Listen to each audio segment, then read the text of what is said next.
Sveiki gyvi. Šiaulių televizijos skambutis paprašęs pasakyti porą žodžių prieš demonstruojant mūsų filmą Namie vieni.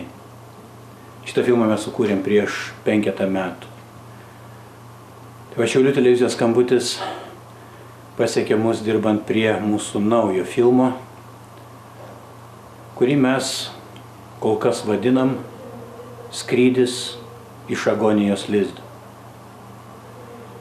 Ir kai mes prisiminėme šitą mūsų prieš 5 metus sukurtą filmą Namie vieni, mes taiga pagalvojame, kad iš tiesų to filmo pasirodymas šiandien po 5 metų Šiaulių televizijoje yra, ko gero, žiūrovams labai svarbus už tai, kad mes prieš 5 metų filmavome vaikus, kuriuos Lietuvoje paliko tėvai, išvykę uždarbiauti užsienį. Ir tai buvo, kaip mes šiandien suprantame, tai buvo mūsų valdžios projekto dalis. Šitų vaikų ašaros ir pasimetimas, kurį jūs pamatysite filme, yra to mūsų valdžios projekto rezultatas. Juk visi mes puikiai žinom, kad ne iš gero gyvenimo jų tėvai juos paliko, išvažiavo į užsienius. Žinot, yra toksai netgi anekdotas. Prezidentas Bušas skambina mūsų valdžiai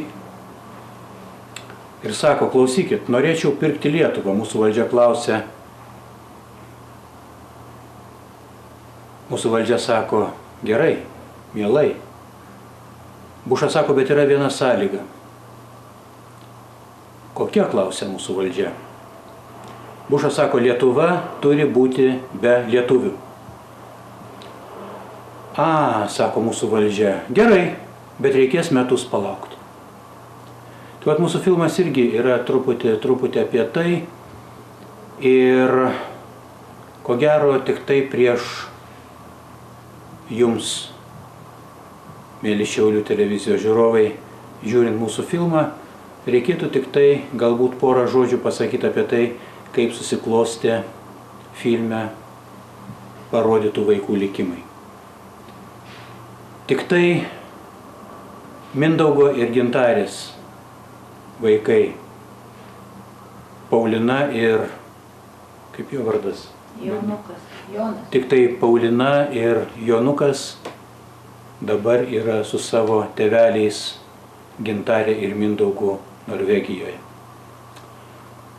Visi kiti vaikai, kurie pasakoja apie tai, kad jų tėveliai būtinai sugrįš, už tai, kad jie žadėjo po pusmečio, po poros mėnesių.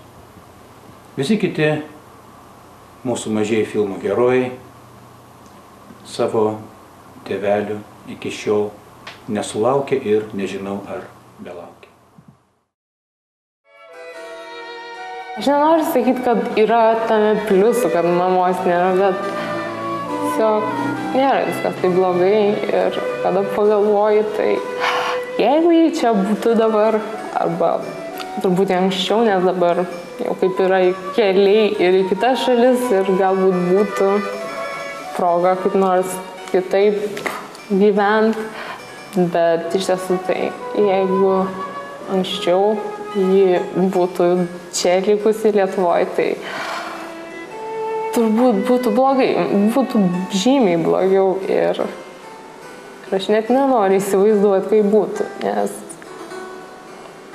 nes manau, kad būtų tikrai blogiau. Ir aš turbūt čia nesėdėčiau.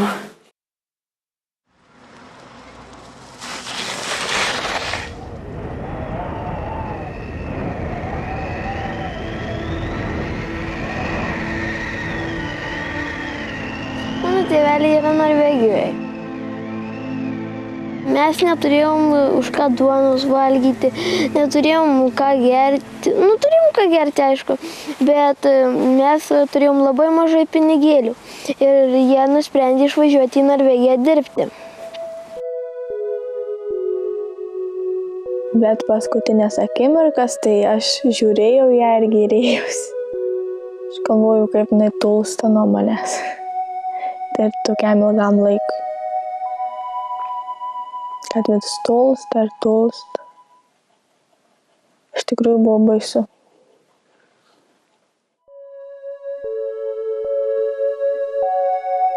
Jeigu anksčiau ji būtų čia likusi Lietuvoje, tai turbūt būtų blogai, būtų žymiai blogiau ir aš turbūt čia nesėdėčiau.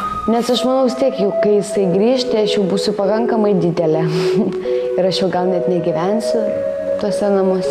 Norėjau užsidirbti pinigų ir pastatyti Lietuvoje nuosavą namą. Aš tai manau, kad yra labai blogai išvažiuoti į užsienį tėvam ir palikti vaikus. Nes tai yra taip neteisinga paprasčiausiai. Štai vaikus myliu, kai mama ir aš sakau, bendrausiu su jais nei kiek ne kitap, kai su savo vaikais.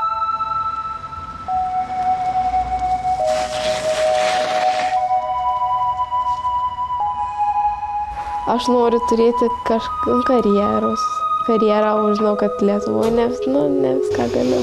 Suprast vaikus. Daugiau močiutėm bendrauti su vaikais. Aš neskaitau, kad aš esu nutolus nuo vaikų ar aš esu bloga mama.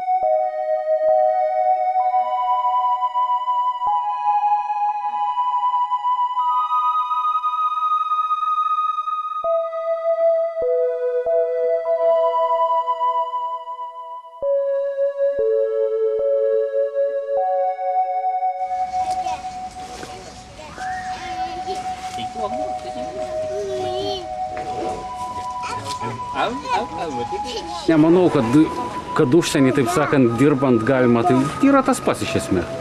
Tai kažkodėl visi nori inteligentais čia būti, o tenai gali juodą darbą dirbti, taip sakant. Tai bet aš, pavyzdžiui, manau, nežinau, kad ir kažkaip verštis diržus ar kažką reikia, bet kad bent jau iki tol, kol galima, tai šitą, tai kad vaikas augtų, taip sakant, su abiem tėvais. Aš pats galvoju išvažiuoti. Nes du vaikus išlaikyti vienam dirbančiam šeimą, tai ir vienam darbė dirba neįmanoma. Ne, tai važiuoti, jeigu vienas iš tėvų įsidarbina legaliai, tai už vaiką kiekvieną gauna nemažą sumą pinigų. Kitaip nėra prasmės važiuoti. Vaikai turi būti kartu su tėvais. Vis tiek, vaikam yra svarbiausia tėvai dėmesys, pinigai dar ne viskas. Aš, pavyzdžiui, dabar 2 darbuose dirbu ir aš labai jaučiu, kaip pasikeitė viskas. Vaikai tikrai prarado dėmesį man, jiems sunkiau žymiai. Bet dabar reikia pasirinkti ir aš tikrai pasirinksiu vieną darbą, nes vaikam be manęs yra negerai. Mes gyvenom normalioje šeimoje, viskas buvo gerai ir kaip tais laikais buvo populiaru, kad verslą bandė šeima, mama, tėtis ten daryti ir kaip tais laikais labai populiaru buvo Rusija ir panašiai, vis tie prekiavimai, pardavimai ir taip ir iš pradžių buvo gerai, o paskui po truputį ir iki nulio, tada jau į minusą ir tada buvo blogai, labai blogai ir tada reikėjo kažką labai rinktis greit ir iniciatyvos ėmėsi mama. Ir jie išvažiavo į Ameriką su mintim, kad tai truks metus, 2 metus, kol bus atiduotos skolos ir tada jie grįš namo ir vėl mes gyvensim kaip normali šeima.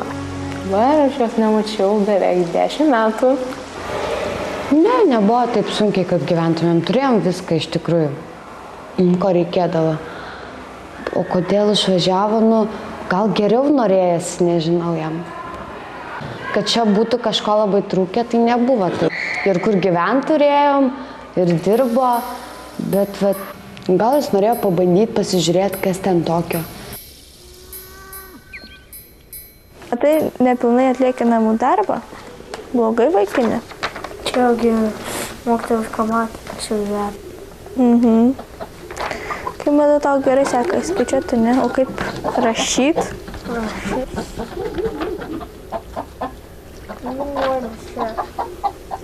Ne, va čia paskaityk.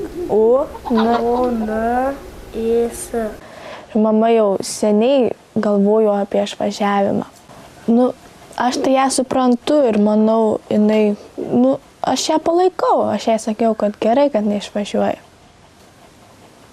Nors man tai nepatinka, bet aš ją palaikiau.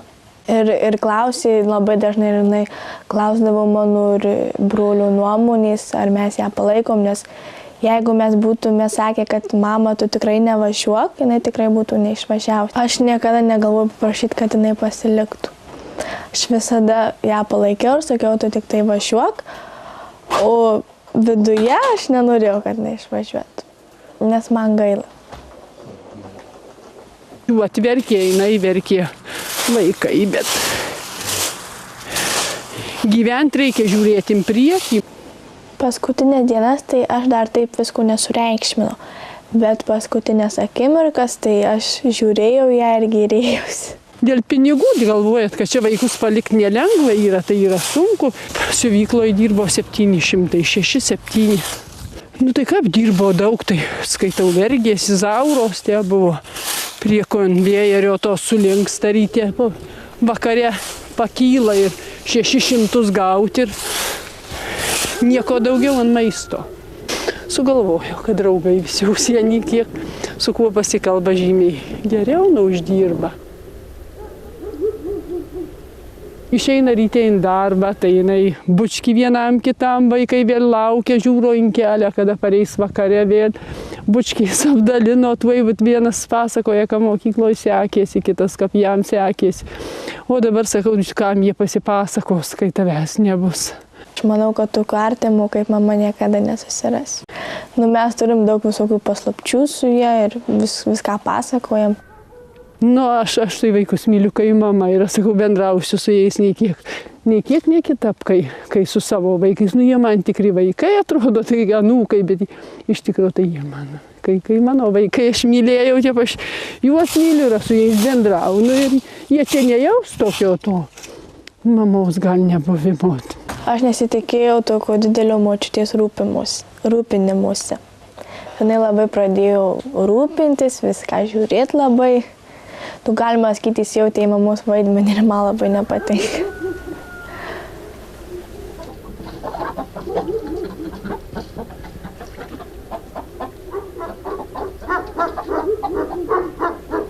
Mes su mama galvojam, gal iš čia išsikraustyti ir kažką toliau daryti.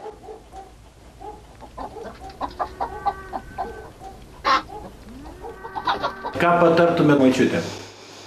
Suprast vaikus. Daugiau močiutėm bendrauti su vaikais. Su jais reikia ir padūkt, ir rimtai pakalbėti, ir juos palaikyti. Tada močiutės visus susitvarkys.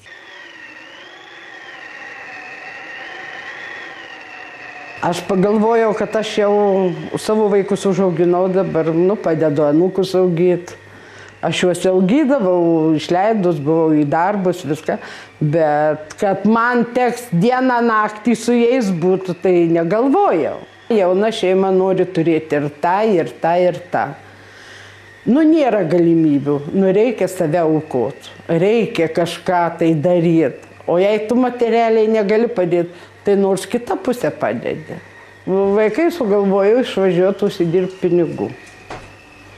Gyveno labai prastam namelį, norėjau būto, o čia iki būto sutaupyti, reikia su to minimumu nevalgyti visai šeimai. Nieko, kad vienu žodžiu dėt, orų gyvai būtų. Ir kažkaip. Ir mes važiavom tik sezonui. Ir mes iš pradžių važiavom, iš tikrųjų važiavom su labai rimtu tikslu ir tokiu visiems labai aiškiu. Jeigu mes išvažiuosim, užsidirbsim, nusipirksim namus, nes mes jų neturėjom. Teko išbandyti viską, praktiškai viską.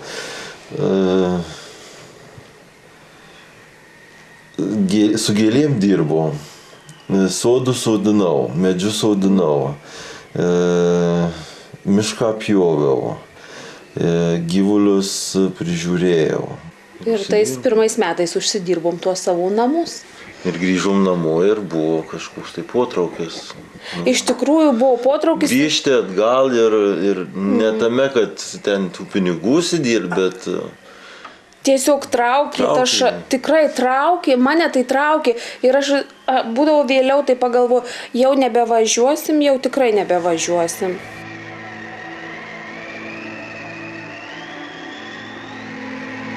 Man tai iš viso neturi su kuo pykti su močiute, kartais kaip apsipykstam, tai užeina noris ir apsiverkti kartais, nes mamos trūksta šalia. Kartais labai būna blogai, pavyzdžiui, tikybos mokytoja, nes aš tikybą pasirinkau, tai va, tikybos mokytoja šneka ir apie tipą šneka, man tai pasidaro, taip širdį, tai spaudžia net ašaros kartais išrieda. Tai va, dėkui, būna tada labai nejauku, kad visi su tėvais namuose, o aš su močiute ir broliu.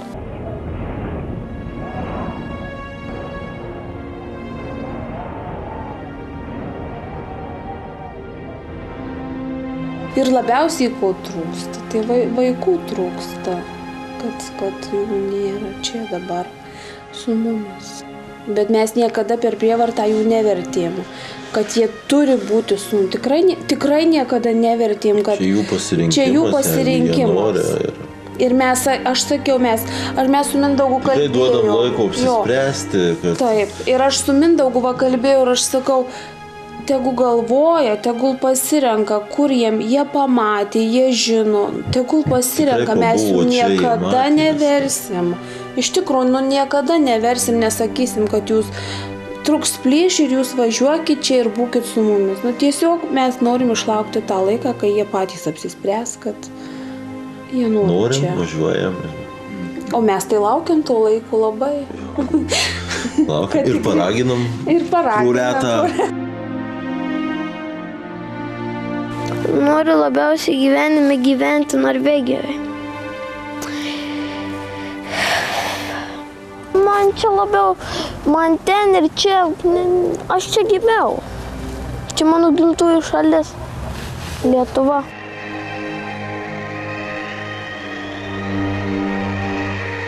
Galėčiau pasidalyti į dvi pusės ir čia gyventi ir Norvegijoje. Tik kad čia visas dangus matyti atviras, o Norvegijų kalnai istorijas. Aš galėčiau dabar nusipirkčiau bilietą ir skriščiau. Bet kada? Kad ir rytoj ryte. Ir dabar atvežtų bilietą ir skriščiau. Visiems laikams skriščiau. Nes labai bijodavau savo dviratį palikti, bet kur. Jis tiesiog, jėtus, kaip aš čia nueisiu, čia dviratį, sakau, Jonelė, gali čia palikti, niekas jo neims. Kaip tai mamytė neims jo, kaip jis neįsivaizduoja, kaip tai čia bus, jeigu jisai paliks neprirakintą be priežiūros dviratį. Sakau, Jonelė, čia jeigu žmogus žino, kad ne jo, tai jis ir neims. Man ten galėtų apsimainyti žmonėm, kad čia būtų geresni, o ten blogesni. Nes man labiau patinka Norvegijų, nes ten mandagų žmonės. Viskas kitaip. Aš nežinau, Norvegų irgi nėra labai daug, jų gal 4, irgi dar virš 4 ten tų milijonų, tarkim iki 5. Lietuvių yra 3 milijonai, bet kažkodėl lietuviai visam pasaulyje spaudos puslapiuose lietuviai užmušė lietuviai, apvogė lietuviai, tą padarė lietuviai, tą. Bet kažkodėl apie Norvegus tai nerašo. Norvegijų irgi atsiliepimai, nekokie. Kuo tu norėtum Norvegijoje užaugęs būti? Norėčiau būti policininku. Gaudyti lietuvių vagis, Norvegų vagis, jeigu ten dar tokių yra. Su Jonu tai problemų nėra, bet su Paulina tiesiog, Jinai griežtai pasakė, kad jinai neliks, aš bandžiau juokauti, kad jinai eis į mokyklą čia, kad mes jai važiuojam drabužius pirkti ir kad visas priemonės mokyklą ir jinai labai verkė, apsiverkė ir po to Jinai patikėjo, kad taip ir bus. Taip, aš ją norėjau, tiesiog aš sugalvojau tokį, nežinau, netinkamą būdą, bet tiesiog taip norėjau pažiūrėti reakciją tiesiog ir jinai pradėjo verkti. Ir po to aš sakau, atsiprašau labai, iš tikrųjų, paskui aš pagalvojau, kaip tam vaikui sunku taip staigiai. Tiesiog aš manau, aš važiuosiu. Kažkaip reikia perlaužti save, kad reikia ten važiuoti ir viskas. Noriu būti su šeima, tai reikia kažką padaryti. O dabar, kadangi jau vyresni ir aš ir broliu, tai jau pamastom, kad geriau važiuoti negu likti čia. Nes aš noriu turėti karjerą, o žinau, kad Lietuvoje ne viską galiu aš padaryti. Gal galiu ir neįstoti. Manau, kad grįšiu į Lietuvą atostogauti, bet man atrodo, ten bus mano šeima ir bus mano darbas. Nes visai kitos sąlygos ten gyventi. Čia gyvena mano močiutės, mano seneliai, draugai. Sakau, norėčiau ten nuvažiuoti, pasižiūrėti, kas ten, kokia irgi tenai aplinka, bendravimas, bet kad viso šito, kas mane dabar supa palikti, tai aš tikrai nesutikčiau, ne už ką. Tai jeigu ir išvažiuočiau, tai sukaktų 18 ir grįžčiau čia vis tiek. Viena jau savarankiškai, bet grįžčiau. Tai yra, kad ir vaikai išvažiuoja ir ten gyvena, bet aš manau, kad tai yra blogai. Aš tai visai nenorėčiau išvažiuoti. Aš nenoriu palikti visų draugų čia ir į kitą šalį gyventi ir visas gyvenimas pasikeistų ir man tai yra nepriimtina ir aš tikrai nenoriu. Nepatiktų man ten gyventi. Ten gyvenimas darbas. Ten dirbi. Išeiginės ir viskas, vėl dirbi. O kam sudaryti vaikam kalėjimą? Tai Kas nuo tada to bus lengviau nebus, kad tu jį atsiveši čia ir uždarysi, tu jam sakysi, tu eik ten, tu čia būk ir viskas. Ir vaikas gali nuo tavęs taip užsisklęsti ir gali taip po to tavęs nekęsti, kad aš taip, pavyzdžiui, nenorėčiau taip. Jie turi vis tiek, jie turi savo nuomonę, jie žino kaip.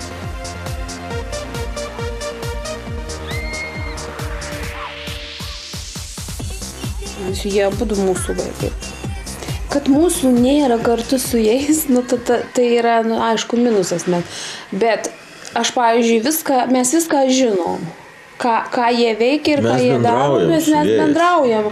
Iš tikrųjų, mes bendraujam. Mes skambinam kiekvieną dieną. Aš tiesiog su Paulina tariuosi ir aš dabar viską žinau, kaip ten kas vyksta ir Jonas, kaip ten kas vyksta. Aš neskaitau, kad aš esu nutolus nuo vaikų, ar aš esu bloga mama. Šito aš tikrai nesakau. Aš galbūt blogesnė mama būčiau Lietuvoje iš tikrųjų. Nes aš būčiau pikta. Nes jeigu aš Lietuvoje dirbdama dirbu, taigi aš parėjus namo, kiek aš laiko turiu vaikams. Tiesiog iš darbo paskambini ir nurodai, tu padaryk tą namuose. Tada tikrai irgi nematai tų vaikų ir tada rūpi ir už butą susimokėti ir pragyventi ir ką tu išgirsi ryte, ką tu ryte išgirsi nuėjęs į darbą ir dar paskui kita problema kyla, ar sumokės ar nesumokės tau darbe. Mano mama dabar yra Amerikoje ir aš gyvenu viena su seserės vyru jau gal 4 metus. Ir man iš tikrųjų labai gerai sekasi, bet labai pasiilgau mamos. Jie, aišku, manęs labai pasiilgo. Mes nesimatėm, bet mes per kamerą vis laik matėmės.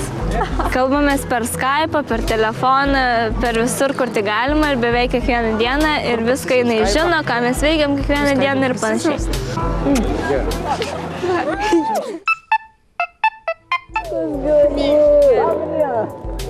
Čia taip gera. Nelysk. Priminė čia. Ilgau mamos gerai. Priminė čia. Viskas gerai. Mažut, gerai. Ir mes labai viena kitą mylim su mama.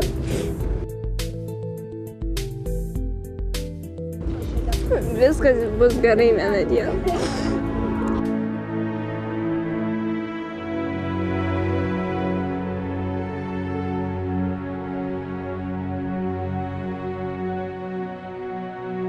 ...90 laipsnių kampu apsisuko mano gyvenimas ir aš esu dabar beveik gerai jaučiuosi ir tas žinojimas, kad man nėra mamos šalia. Anksčiau jis man labai buvo sunku tai suprasti ir pripažinti, bet dabar aš supratau. Aš esu tikinti ir tikėjimas man yra labai daug reiškia mano gyvenime ir turbūt dėl to aš pradėjau kitaip mąstyti apie visą gyvenimą savo ir apie tą gyvenimą be mamos ir tiesiog taip turėjo būti, taip yra ir tai yra išbandymas ir tai bus į gerą, tai yra į gerą.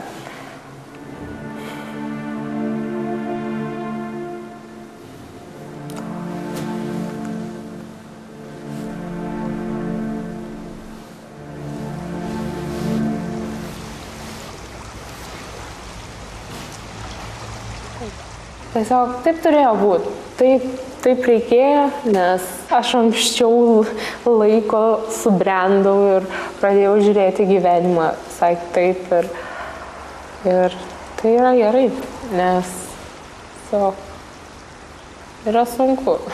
Man yra sunku ir buvo sunku, bet aš ištvėriau ir ištvėriau ne viena, o ištvėriau su mama, nes nors jos ir nėra čia, bet mes labai artimos ir tai yra labai gerai ir tai galbūt net ir suartino mus, nes aš iš tiesų gyvenu dabar to laukimu ir aš esu labai laiminga. O kas yra tau patys artimiausi žmonės, kuriuos tu myli, kuriuos tu brangini, kurių tau reikia, kad jie būtų prie tavęs? Tėvai ir geriausi draugai.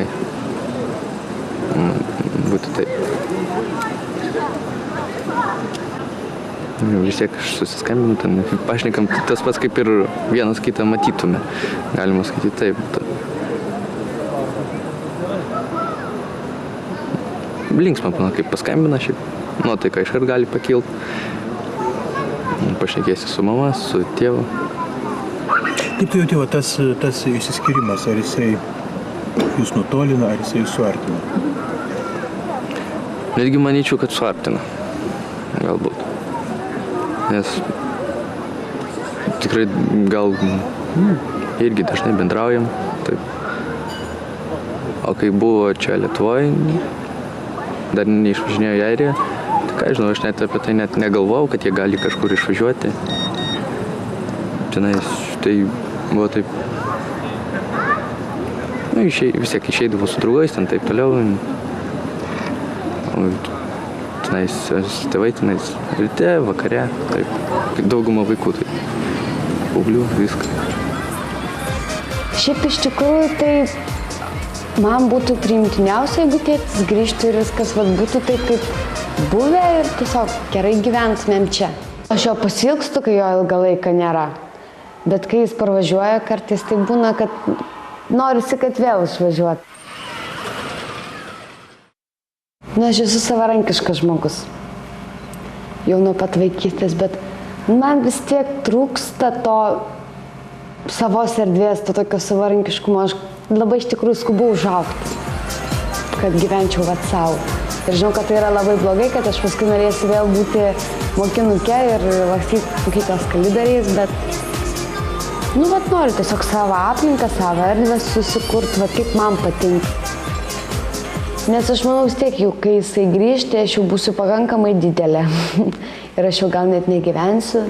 tuose namuose. Neužilgo būsim kartu, manau, kad vis Mums liepia Norvegai. Pavežtis vaikus, pasiimti šiandien, greičiau jūs čia yra. Taip. Jo, jūs sako, vieną kartą nesiblaškykit. Pasiimkit, atsiveškit ir viską. O kur jūs norėtumėt, kad jūsų vaikai gyventų, kad jie kurtų savo gyvenimą? Čia jau jų apsisprendimas. Tiesiog, kur tu jautiesi laimingas, kur tu esi reikalingas, kur tu matai savo ateitį. Vat man atrodo, ten tu esi laimingas. Jonai, ar tu sapnuoji tėvelį? Labai retai. Labai retai.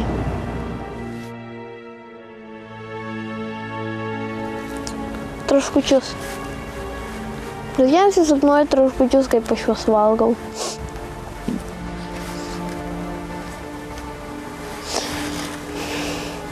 Bet, ką man padaryti, aš jų nenoriu sapnuoti. Aš noriu daugiausiai tėvelį sapnuoti.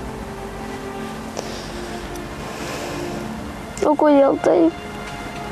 Todėl, kad nes aš jų nemėgstu. Nemėgstu traškučių, bet aš sapnuoju, kaip aš juos valgau.